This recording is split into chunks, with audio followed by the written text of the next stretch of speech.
El 8 de enero de 2025, aproximadamente a las 3 de la madrugada, el cielo sobre la ciudad de Engels, en el óblast de Saratov, Rusia, cambió drásticamente de tonalidad. No se trataba del resplandor habitual de las luces urbanas, sino del color naranja intenso provocado por la combustión de combustible a gran escala. Una columna de fuego se elevó desde el depósito de petróleo Cristal, una instalación crítica encargada de suministrar queroseno de aviación a la base aérea militar de mayor relevancia estratégica de la Federación Rusa. El incendio persistió durante 5 días consecutivos, manteniéndose activo tras la llegada de los servicios de emergencia y la declaración de un estado de emergencia regional. Mientras el gobernador del óblast de Saratov emitía comunicados oficiales describiendo daños en una empresa industrial, las imágenes satelitales confirmaban que el objetivo era el núcleo del suministro de combustible para los bombarderos que, durante 3 años, han ejecutado ataques con misiles contra ciudades ucranianas. Este incidente no fue un accidente fortuito, sino la ejecución de un ataque con drones ucranianos.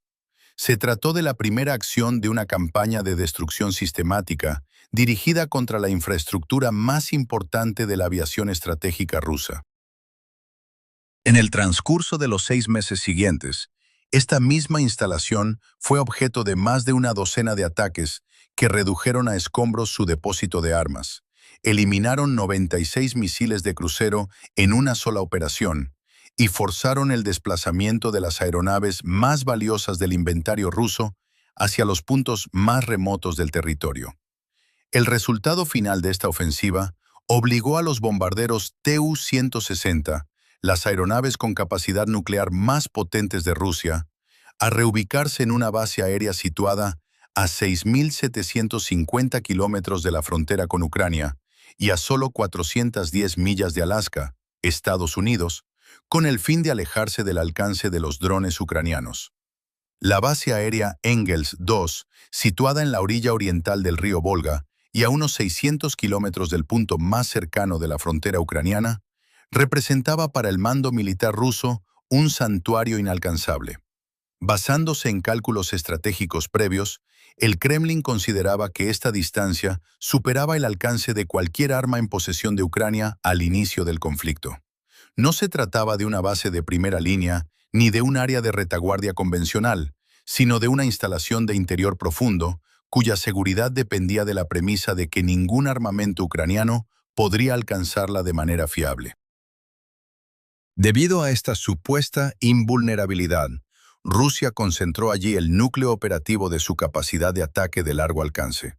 El 184º Regimiento de Aviación de Bombarderos Pesados, que opera los Tu-95MS, y el 125º Regimiento de Guardias, equipado con los Tu-160M. Estas aeronaves son consideradas activos militares irreemplazables.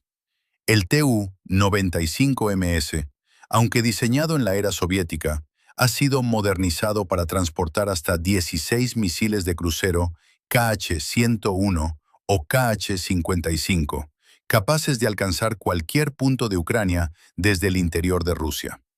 Por su parte, el Tu-160 Blackjack es el avión de combate más grande y rápido en servicio del mundo, con capacidad de penetración supersónica.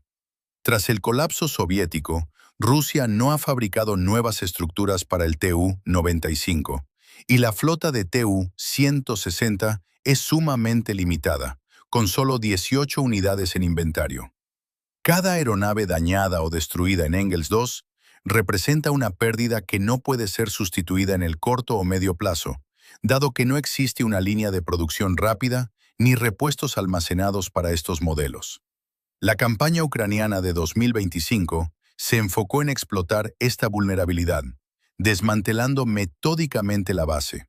Primero el combustible, luego las municiones, después la infraestructura y finalmente las propias aeronaves.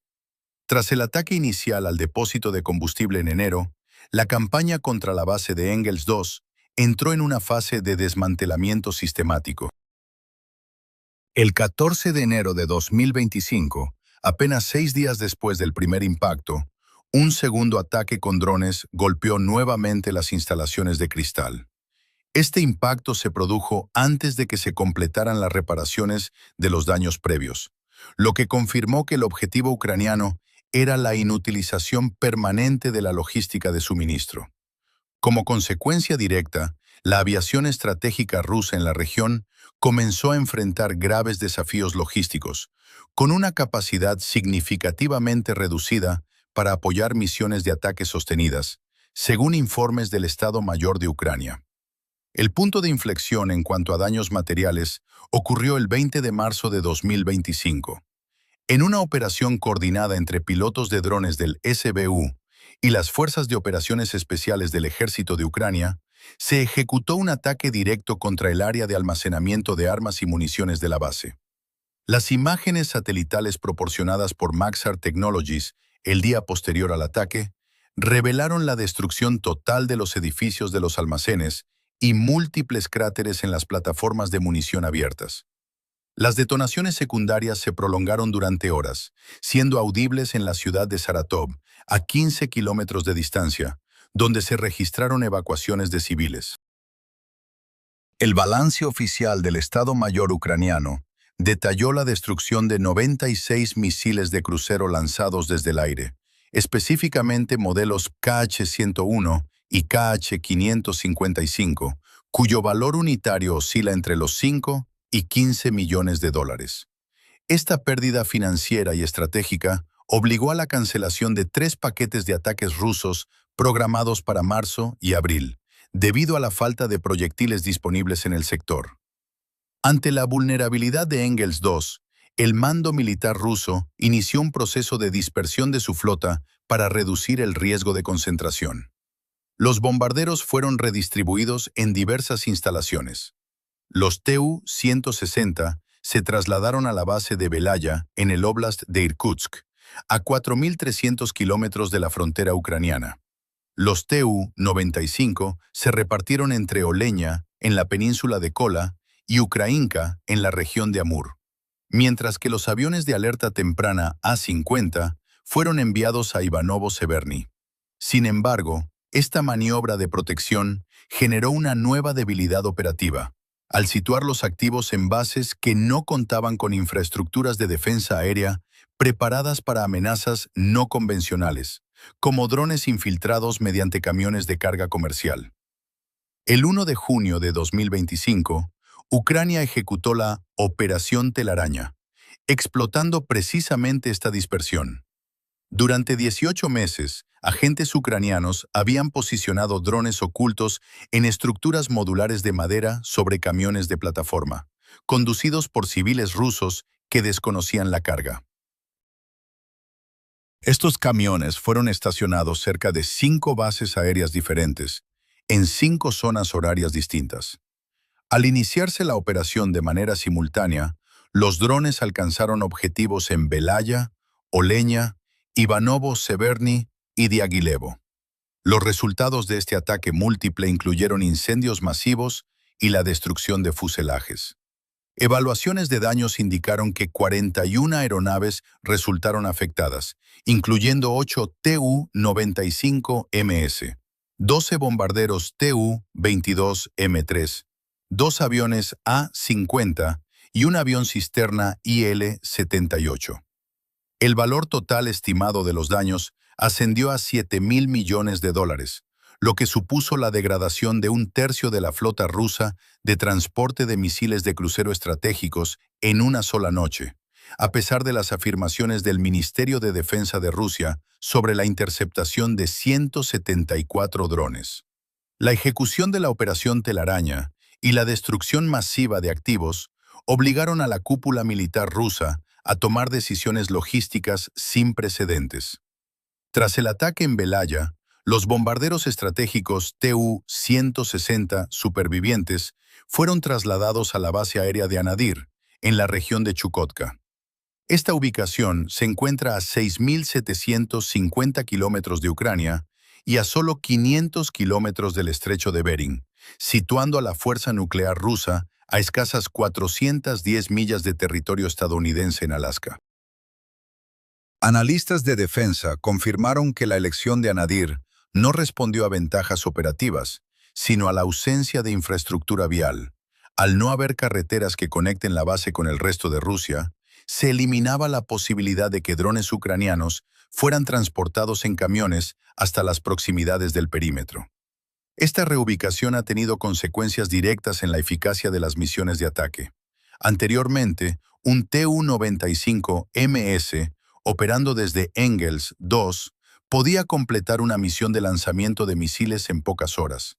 Tras la dispersión, los Tu-160, basados en Ukrainka, en la región de Amur a 6.800 kilómetros de Engels, deben volar hacia el oeste para ser armados y realizar sus misiones, lo que resulta en trayectos de ida y vuelta de aproximadamente 12.400 kilómetros. Estas misiones de hasta 23 horas de duración provocan un agotamiento extremo en las tripulaciones y una acumulación acelerada de fatiga en las estructuras de los aviones, superando la capacidad de mantenimiento prevista. En abril de 2026, los registros indican que solo 7 de los 18 bombarderos Tu-160 disponibles permanecen operativos para ataques en Ucrania, mientras el resto se encuentra en diversos estados de almacenamiento o mantenimiento. Simultáneamente, la base de Engels 2 continuó siendo objeto de ataques. El 6 de junio de 2025, el depósito de combustible Cristal fue golpeado por tercera vez, generando una columna de humo de 15 kilómetros detectada por los satélites de la NASA. El gobernador de Saratov declaró un nuevo estado de emergencia, mientras los servicios de extinción se veían superados por la magnitud del incendio. La estrategia ucraniana se consolidó en la inutilización permanente de nodos críticos. Cada vez que Rusia iniciaba reparaciones en la infraestructura de combustible o armamento, un nuevo ataque destruía los avances antes de que la instalación volviera a ser funcional. Este ciclo de destrucción ha forzado a Rusia a medir la seguridad de sus bases no por su capacidad de defensa aérea, sino por su aislamiento geográfico. El impacto estratégico de esta campaña trasciende la pérdida material. La destrucción de misiles Kh-101 en los almacenes de Saratov redujo directamente la capacidad de Rusia para atacar la red eléctrica y objetivos civiles ucranianos. Aunque Rusia ha intentado adaptar su estrategia mediante el uso de drones Shahed, la degradación de su aviación de largo alcance es evidente. La necesidad de ocultar sus aeronaves más avanzadas en bases remotas del Ártico y el Lejano Oriente confirma que el concepto de santuario profundo ha desaparecido. Para Rusia, mantener la operatividad de su flota nuclear ahora implica costes logísticos astronómicos.